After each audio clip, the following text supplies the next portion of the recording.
حالت روزہ میں انہیلر کے استعمال کا مسئلہ آتا ہے، یہ کام کا مسئلہ ہے. انہیلر آپ کو پتا ہے کہ سانس کے مریض، دمے کے مریض ایک خاص انہیلر استعمال کرتے ہیں. آیت اللہ خامنہ یہ فرماتے ہیں کہ اگر روزے دار اس کے بغیر رہ سکتا ہو، یعنی اس کا دورانیہ ایسا ہو کہ اسے کبھی کبھار استعمال کرنے کی ضرورت ہے اور وہ روزے کا پورا پیریڈ اس کے بغیر گزارا کر سکتا ہے اپنا، کہ اس کو استعمال نہ کرے، تو انہوں نے کہا ضروری ہے کہ پھر استعمال نہ کرے اسے. لیکن اگر وہ اس کے بغیر رہ ہی نہیں سکتا تو حالت روزہ میں جب اتنی شدید اس کو ضرورت ہو کہ اس کے بغیر اب استعمال کے رہ نہیں سکتا، تو ٹھیک ہے وہ استعمال کر لے، گناہ کوئی نہیں، لیکن احتیاط واجب یہ کہ اس روزے کی قضا کرنی پڑے گی. اب احتیاط واجب، اب ان کے مقلدین جو سانس کے اس طرح کے مریض ہوں تو پہلے تو یہ دیکھیں اس کے بغیر رہ سکتے ہیں یا نہیں رہ سکتے. اگر اس کے بغیر رہ سکتے ہیں، برداشت کر سکتے ہیں، کوئی ایسا خطرہ نقصان نہیں ہے،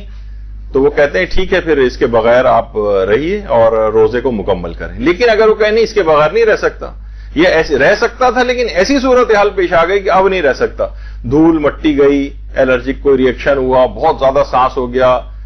بہت زیادہ پریشانی کے اندر مبتلا ہو گیا، تو ٹھیک ہے وہ کہتے ہیں حالت ضرورت میں اس کو استعمال کر لو پھر،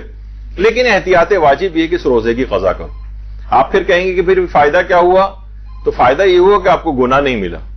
یعنی اس روزے کو توڑنے کا گناہ آپ کے ذمہ نہیں ہے، لیکن یہ کہ اس روزے کی آپ کو بعد رمضان قضا کرنی پڑے گی. لیکن آیت اللہ سیستانی فرماتے ہیں، وہ فرماتے ہیں کہ کوئی بھی مایا چیز حلق سے اگر نیچے نہیں اتر رہی ہے، صرف گیس کی صورت میں، عام طور پہ یہ ہوتا ہے کہ جیسے ہی وہ اسپرے ہوتا ہے تو حلق میں اس کے کچھ تو پارٹیکلز وہاں جا کے بالکل حلق میں جا کے ڈپازٹ ہو جاتے ہیں، اور کچھ جو ہے کوئی بہت اچھے طریقے سے بھی انہیلر کو استعمال کر لے تب بھی سمجھیں کہ تقریباً 65 70 80% دوا تو ایک لحاظ سے ضائع ہی ہوتی ہے، 20% تقریباً اس کی سانس کی نالی میں جا کے اس کو آرام پہنچاتی ہے، اور اگر غلط طریقے سے استعمال کیا جائے تو اکثر زیادہ تر وہ چپک جاتی ہے حلق میں جا کر اور سانس کی نالی میں بہت ہی کم جا پاتی. لیکن آیت اللہ سیستانی فرماتے ہیں انہیلر کے استعمال میں کوئی حرج نہیں ہے اور حالت روزہ میں استعمال کیا جا سکتا ہے. تو آیت اللہ خامنہ کے مقلدین اس مسئلے میں آیت اللہ سیستانی کی طرف رجوع کر کے اپنے اس روزے کی قضا سے بچ سکتے ہیں اور حالات روزہ میں انہیلر کو استعمال کر سکتے ہیں. اچھا، اس میں صرف انہیلر ہی نہیں بلکہ اور بھی جو نیبولائزرز ہوتے ہیں وہ بھی استعمال کی جا سکتے ہیں، جس کے اندر اس طرح سے اگرچہ وہ کوئی لکوڈ دوا ہی ویپورائز ہو کے وہ آ رہی ہوتی ہے لیکن وہ گیس ٹائپ کی ایک صورت میں جسے کہا جائے، وہ لکوڈ کی صورت میں نہیں. اسی وجہ سے عام نارمل طریقے سے اسٹیم انہیلیشن ہے، اسٹیم بھاپ لینا، یہ بھی حالت روزہ میں اس کی اجازت ہے، سوائے کہ اس طرح سے بھاپ لی جائے کہ وہ ڈراپس کی صورت میں حلق میں جا کر ٹپکنے لگے، تو پھر وہ جائز نہیں ہوگا حالت روزہ میں لینا. لیکن عام طور پر بہت سے نزلے وغیرہ کے مریض، سائنوسائٹس کے مریض، وہ اگر اسٹیم لینا چاہیں اور یہ والی صورتحال نہ ہو قطرے کی صورت میں حلق میں گرنے کی، تو پھر ان کو حالت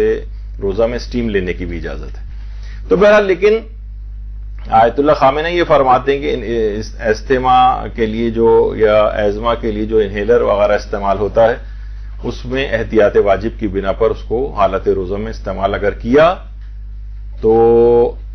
ایک تو بلا ضرورت یعنی کوئی نقصان نہیں تھا پھر بھی استعمال کر لیا تو گناہ بھی ملے گا اور روزہ بھی باطل ہوگا. لیکن ضرورت میں استعمال کیا تو گناہ کوئی نہیں ہے لیکن روزہ باطل سمجھا جائے گا احتیاط واجب کی بنا پر، یہاں تک کہ یا اس مسئلے میں ان کے مقلدین آیت اللہ سیستانی کی طرف رجوع کر لیں. برحمتک یا ارحم